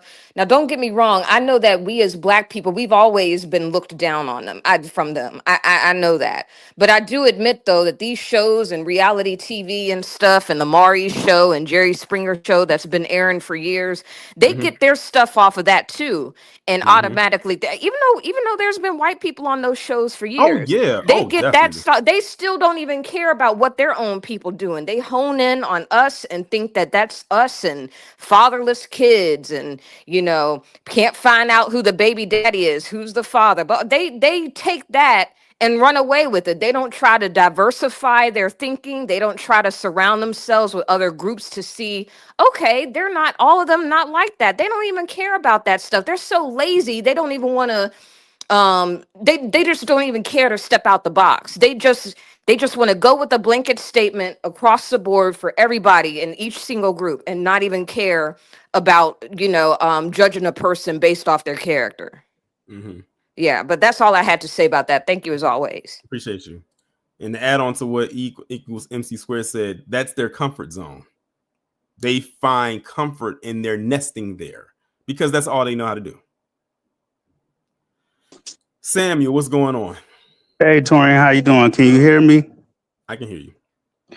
Yeah, Torian, one thing I want to point out is, that also what happened this week in the beginning of the week down here in North Carolina, and I don't understand why they're not doing any coverage of this, but there was a white former delivery delivery person that made a threat to a predominantly Black daycare, and he was under the radar for I think a couple of months now, and they're just arresting him and posting about it on this, but they constantly want to keep bringing up the Ukrainian refugee in Charlotte, but they're not covering that, and they're kind of sweeping it under the rug. Yeah, and no surprise about that. And then it's just crazy, like how all these HBCUs were recently threatened and things like that, which had nothing to do with Charlie Kirk and things like that. But I kind of feel like it is kind of some form of retaliation. They gotta they have to have someone to point the finger of blame at. But like I said, on Saturday, and I hope everybody is listening, on Saturday at 4 p.m. I'm gonna go over that and some other things as well. But that's definitely on the docket. I'm definitely going to talk about that. Right. And question, Torian, what do you think with this, with the unalive and the Charlie Kirk, what do you think, how do you think that's definitely gonna affect conservatism in the next upcoming election? I'm not. That's a good question. I'm not entirely sure, but like I said last night on my live, people better stop being reckless with their mouths. Like y'all got to be real careful because, like people say, like the phrasing goes, "There's power in the tongue." So you got to be careful with what you say because you just never know who's listening and who you might piss off. Now, let's like hypothetically say that the person that did this 9 times out of 10, that the reasoning that they took out Charlie Kirk didn't even have anything to do with the anti-black things that he said. Because remember, even though he was staunchly anti-black, he was anti a lot of other things too that rubbed people the wrong way. So whoever did it, most likely they didn't even do it because they didn't like what he said about black people. It could have been something he said about somebody else or some other group that they felt connected to. So it could be a multitude of reasons, but like they said, that they have a person of interest, but I don't think they've apprehended them yet. Right. Actually, Tori, and I saw a video where they say they have multiple people of interest, like the older white male that they had tackled down. He was standing like right next in that booth where Charlie Kirk was at. And then there's also another video of a white male who had on like a black shirt and a backwards cap. He's jumping up, cheering, yelling, smiling, saying, "Yeah, yeah, yeah." So now he's been named a person of interest too in this situation. So they're trying to say that it may be a possible inside connection with this. We'll see. Yeah, but that's all I have for right now, Torian. I'm just gonna wait till I'm still gonna keep posted to your post on this channel, and I'm definitely gonna be back on Saturday for your weekly recap. All right, appreciate you coming up. All right, B1. All right, shout out to Sammy for coming up. Next up, we got Mansa Musa. What's going on? You're muted. If you're speaking, you're muted. Can you hear me? Okay, I can hear you now. Hello? Hello? I can hear you. My connection might be a little weird, so let me know if you hear me. I can hear you. I don't know if you can hear me, though. All right, I can hear you. All right. All right. Initially, when I checked out the story, bro, it did seem a little shaky at first because I didn't know what to make of it. When she initially got on the train, she sat like right in front of the dude. And what I saw from the video, of course, they didn't show the actual stabbing or nothing, but they showed like right up to the point, and then they clicked to another view of the train. She sat right in front of him, and almost like as soon as she sat in front of him, he kind of activated. Kind of turned like it's like a moment in a video game when you walk past an NPC, and then they activate as soon as you walk past them. That's how kind of how it looked when I first saw it. I was like, all right, it's a little weird.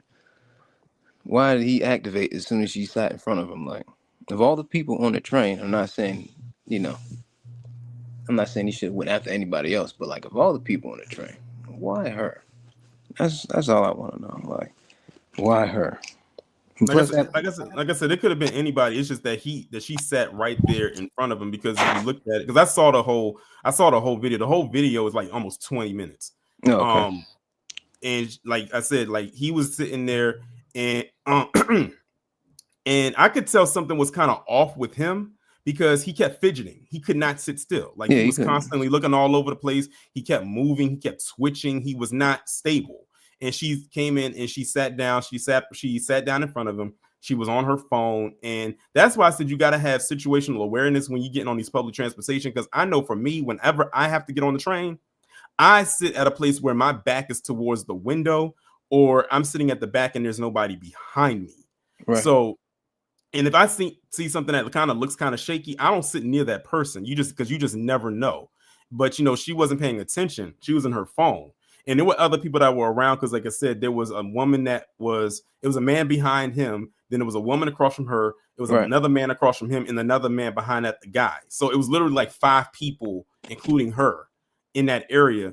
But he didn't pull out the knife right away as soon as she sat. Like it was a couple minutes that went by, and then he pulls it out, he opens it up, and he gets up and he just jabs her like 3 times, and she kind of looks like in shock of what happens because she doesn't know what's going on, and then she falls onto the floor, and then that's when you see the blood leaking out from the floor. Right. So so that's basically how it is. And then people from the front of the bus come back to try to render her aid and everything like that, and then the video cuts off. I felt like the only person who might have noticed right away was the guy in the gray hoodie. Like as soon as like it popped off, he jumped up immediately. And I think what he was trying to do was get the train conductor to like stop the train pretty much, so he can render her aid. So that's what he was trying to do, the guy in the gray hoodie. from what I saw in the video. So I was like, I guess he went, because when he came back, you know, that's when, you know, everybody started, you know, you heard him yelling. He was like, oh no, and all that. But after dude stabbed and he got up, he started walking around the train with blood dripping. And because I saw that video, that was kind of like a little bit altered because they didn't show the initial action. Yeah, like I said, I saw the whole thing, like the full Right. video. You probably saw a chopped up version of it, but yeah, I it saw the was- whole thing. Like, so there Right. really isn't like a conspiracy or anything like that. He really did stab okay. her, like, and he ended up unfortunately killing her. Okay, all right. It was like, but then when he was walking around, he went Yeah, to and then he walked around to what, like it was nothing happened. Like, you can see the blood dripping off of the knife. Right. And then at the end, towards the end of the video, he takes his hoodie off. Like, he and takes wraps his hoodie around his hand. I'm like, did he cut himself? Like, I what's going on? don't know, but yeah, it's It's a very graphic video. Yeah, that's, I was like, damn, did he really get her? Because I didn't see no blood. I don't know. It must have been quick jabs, but other than that, but well, I just hope they don't try to pin this guy on the rest of us as if we know who this dude is. Like, nah. They already trying. That's why I went over on that video with Matt Walsh. They already trying. They literally use him to try to indict all black people for what one person did. And they typically do that. And they have done. Like I said, they did it with him. They did it with Carmelo Anthony as well. They tried to do it with those people in Cincinnati. Like, they always do that. They can never have it be just on that one person or that particular group. It's like if one person do it, we're all responsible for what that one person does. But when it's them, it's isolated. So, or they don't care, or they don't talk about it at all. And like I said, the only reason they're talking about this is because the optics. It was a black man that took out a white woman. And by the way, she's not even American. She's Ukrainian. But that's why I said that America First thing gets thrown out the window when they're white. Clearly. But, Yeah, and that's why I was like, I'm starting to think they, like, even if that wasn't the case for her, because she was just a regular person, I'm starting to think that she was being sacrificed for the sake of whiteness. Like, damn, like, did she just get sacrificed just so they can have something to talk about? But if that's the case, then if y'all gonna try to pin this guy on us, then you gotta pin the dude who did Charlie in on. Y'all got to take that blame too. Oh, they said they tried to say, oh, it was an attack from the left. They said it was an attack from the left, or that it was the fault because it was a Democrat city, or not Democrats. Utah's not even it's a red state. They tried to say it was the left's fault. Like, they do that to again because they don't want to acknowledge white on white crime as a thing. I don't think I've even heard one of them actually say the words white on white. No, they're not going to, because that's a bad narrative on their part. Why would we say something is happening on our end when we've always been going against the grain for people who are non-white, saying that is your fault for all the crime, even though it's isolated incidents, just like y'all claim it's isolated incidents. So, all I'm saying is this before I land.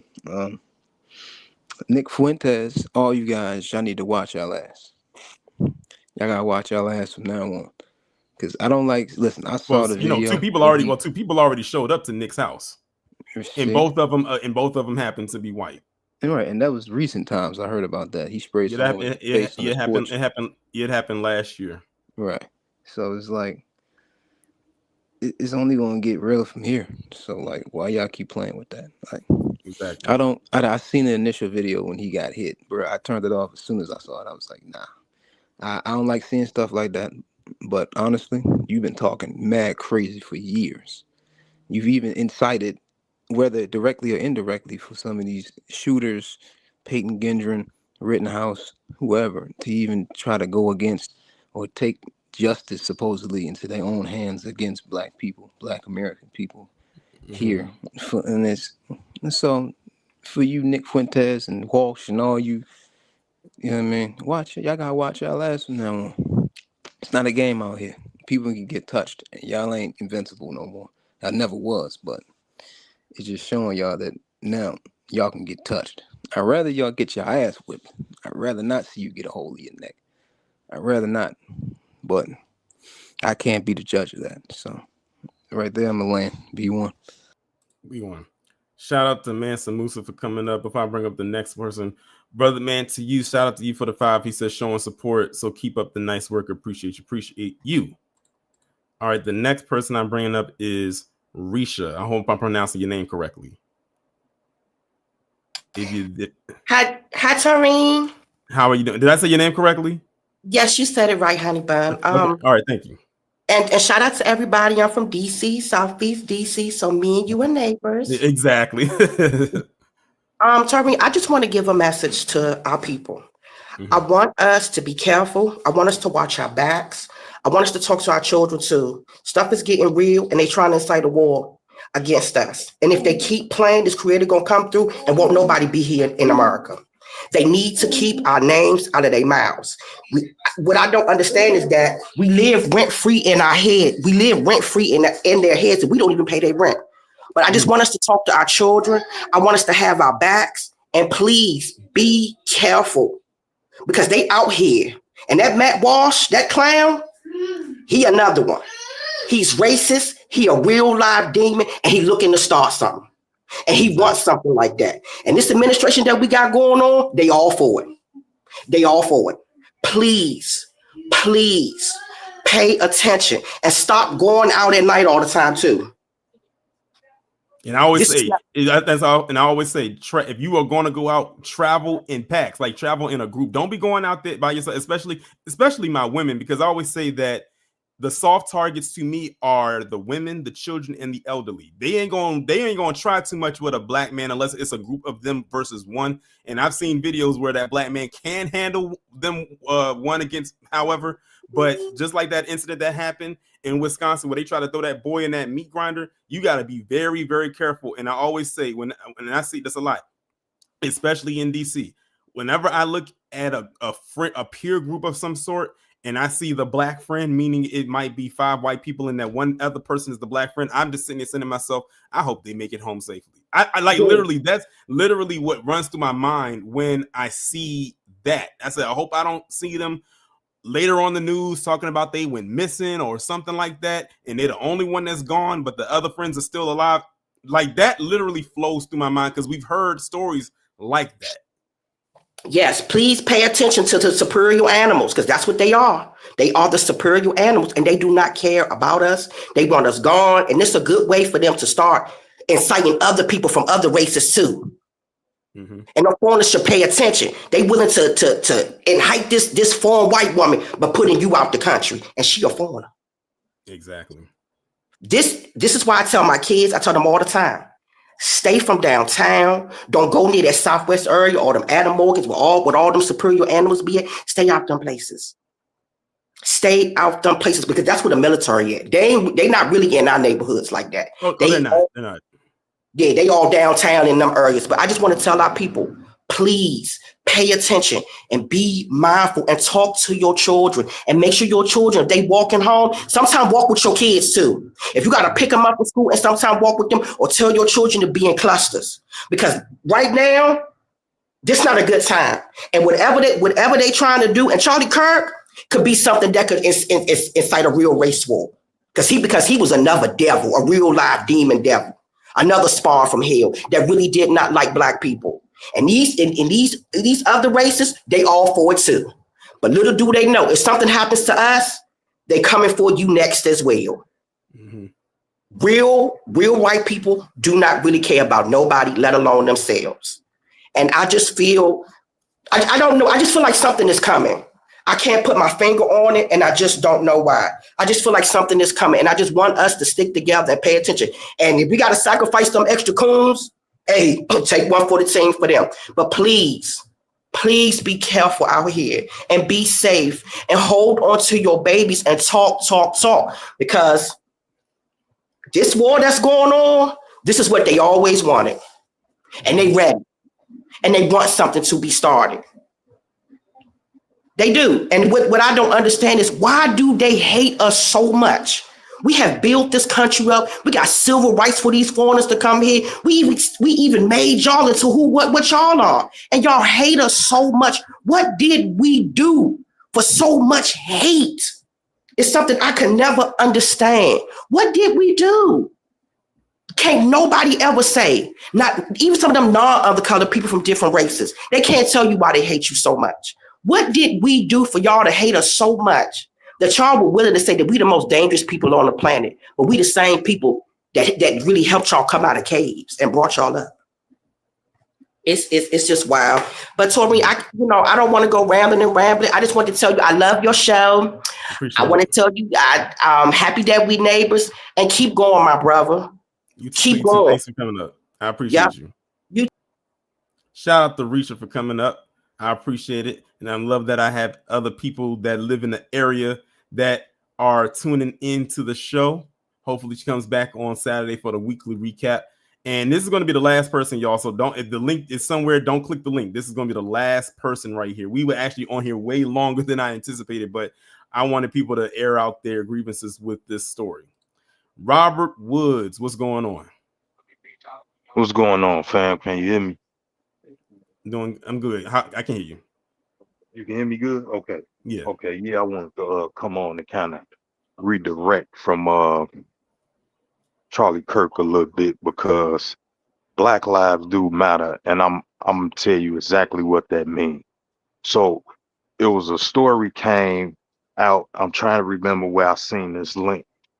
It was a story came out about a sister. I believe this sister is foundational Black American too as well. Now today is September 11th. So this story came out, I want to say early in the week or last week. And from what I heard in this story, that this lady survived 30 hours after the fact the towers collided on September 11th, and nobody is talking about this. Brother, forgive me, I can't remember where this link, where I seen this video. Somebody did a short video on this, and I'm like, wow, nobody ever talked about this foundational Black American woman that survived 30 hours after the fact that these towers came down. She was under all this rubble and survived. And I believe she was one of the last ones to I believe she was the last ones that they brought out, which make this story even more extraordinary. So if y'all can look that up and find that story, that'll be incredible. I just can't remember where I seen it, but I thought that was very interesting. I thought it was my job to come on and see did anybody else hear about this but me. Because I don't think I heard about that. Yeah. Man, I hate I can't find us. I'm trying to look for it now. I cannot find where somebody did a video on it. And she's supposed to be writing a book, a tell-all book. Oh, I can't find it, man. Please research that. Okay. Please. And that's what I want to come on and say. And then I want to get a family a shout out. You a shout out, brother. Appreciate the space, and appreciate you for letting me come on. And I'm gone. I appreciate you coming up. Aiden Zemas, I would bring you up, but like I said, I actually kind of want to shut the live down because, like I said, I've been on here longer than I was. I actually just forewent the buzzer and just let people just say what they wanted to say. That's why I was on longer than I wanted to be. But if you come back here on Saturday for the weekly recap, then you can come back up for that. The weekly recap will be on Saturday at 4 p.m. Eastern time. And that's why I'm just going to cover a variety of different stories that happened throughout the week that I couldn't cover because timing mainly. So just be sure that you're back here on Saturday at 4 p.m. Eastern time. But with that being said, shout out to everybody that came up. It was a lot of y'all that came up today. But shout out to y'all that came up and spoke. Shout out to KG, Savion, and Brother Man, to you for either contributing to the super chat or continuing to be a member of the channel. I greatly appreciate it. 2 videos coming tomorrow at 10 a.m. and 4 p.m. Both of them are going to be deep dives, and they're actually going to piggyback off of each other. Y'all will see because I'm going to put them up after I shut this live down. But shout out again to everyone that came up. Shout out to everyone in the chat, all the members, all the mods, everybody in the Discord, everybody over there on Patreon. I appreciate each and every one of you. Enjoy the rest of your evening. Again, we will be back on here tomorrow. The next live will be on Saturday at 4. And with that being said, enjoy the rest of your evening. Be safe, and most importantly, be one.